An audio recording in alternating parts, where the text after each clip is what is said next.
It's 1975. Rothesay, the Royal Bank of Scotland. Three men approach the bank with confidence.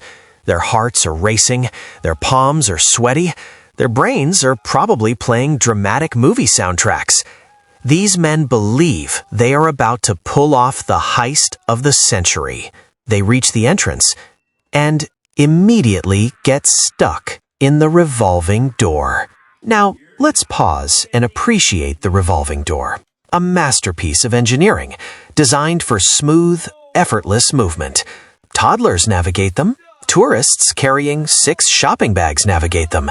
People texting, walking, and eating simultaneously manage them. These 3 grown men, completely defeated, trapped in slow rotation like confused laundry in a very disappointing washing machine. The bank staff notices. Naturally, they help them out, because when you see someone stuck in a door, you assume confusion, not criminal ambition. They free them. Everyone relaxes. And then, with breathtaking confidence, the men turn around and announce, "This is a robbery." That emotional transition is incredible.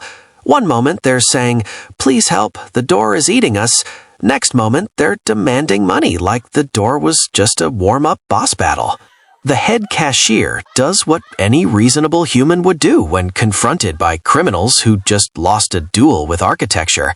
She bursts out laughing, full laughter, the kind that says, "I refuse to believe reality is this committed to comedy."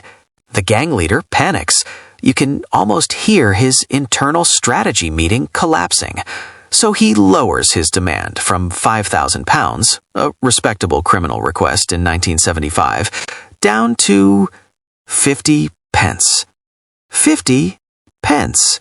That's not a robbery. That's a polite suggestion. That's empty the till, I need bus fare, and maybe a chewing gum if we're negotiating aggressively.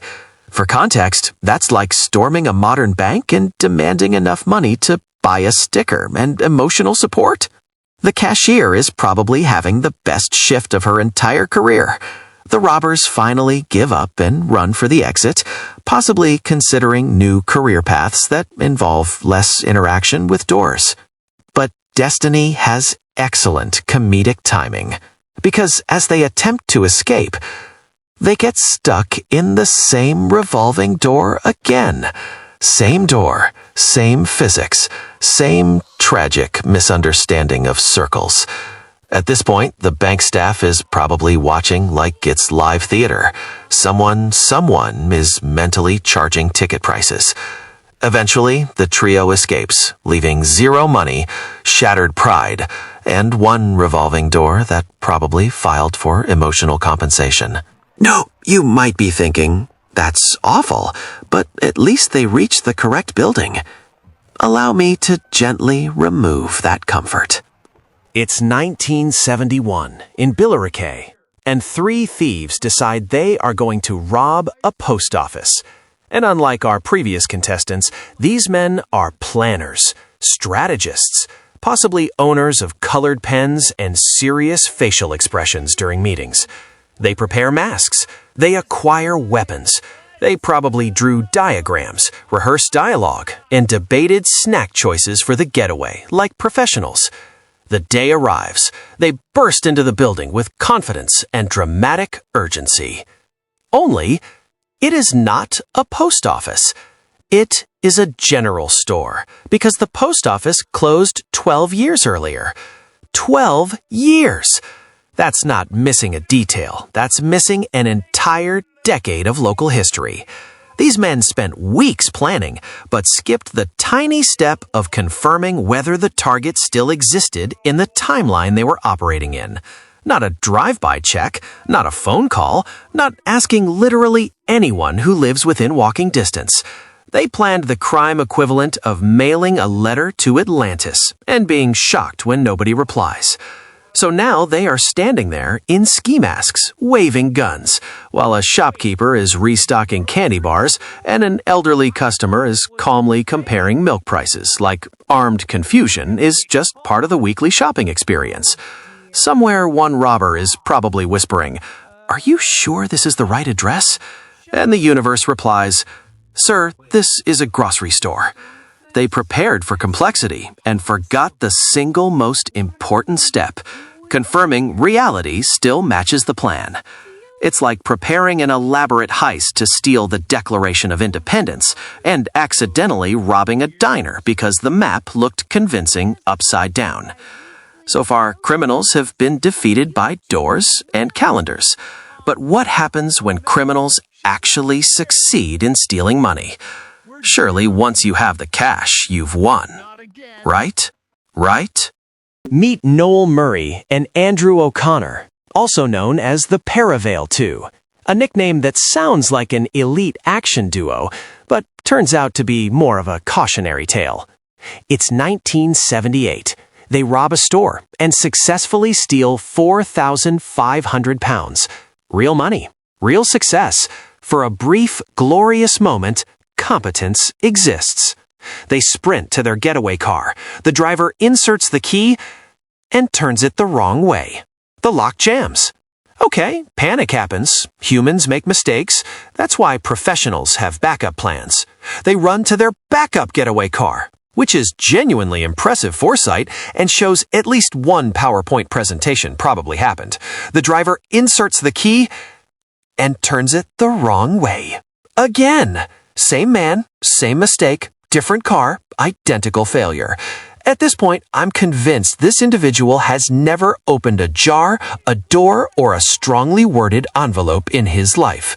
But the situation reaches artistic levels of disaster when we learn something remarkable. Even if they had unlocked either car, both vehicles were parked facing the wrong direction. And directly in front of them, a police station.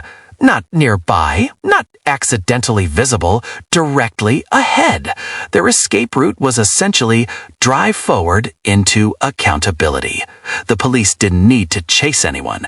They just needed chairs, patience, and maybe popcorn. Somewhere inside that station, officers were probably taking bets on how long it would take before physics, geometry, and common sense finished the job.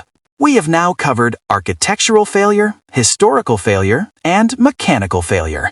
Only one category remains: mathematics, the silent destroyer of confidence. It's 1977.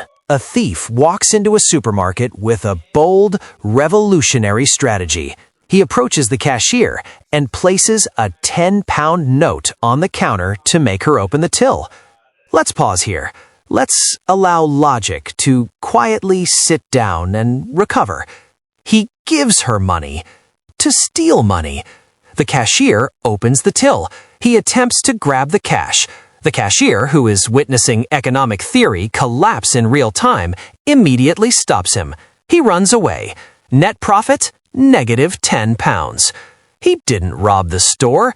He made a donation and added a felony as a receipt. This is not just failure. This is an investment strategy so bad it should be studied by financial historians as a warning label.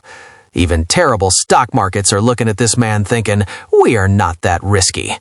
Let's review our magnificent finalists. The revolving door trio who negotiated their robbery down to pocket change and performed an accidental sequel. The Billericay planners who attempted to rob a building that retired over a decade earlier. The Paraveil 2 who successfully stole money and then personally escorted their success directly into failure using keys and parking angles. And the financial pioneer who paid £10 for the privilege of committing a crime. Who deserves the title of least successful robber? Honestly, they all deserve trophies, possibly crafted from revolving glass and broken ignition keys. But if I must choose, the Paraveil 2 take the crown, because they reached victory, held it, and then defeated themselves twice using the exact same mistake. That's not ordinary incompetence. That's layered storytelling incompetence. That's failure with character development. Still, in a strange way, they all succeeded. decades later, we're still telling their stories. They achieved immortality. Just not the profitable kind. So now I ask you, which disaster wins your vote? Drop your champion of chaos in the comments and defend your choice. Because if history proves anything, it's that humanity moves forward, not by avoiding mistakes, but by making mistakes so spectacular they become entertainment. And remember, no matter how bad your day gets, you probably won't lose a fight with the same door twice. Probably.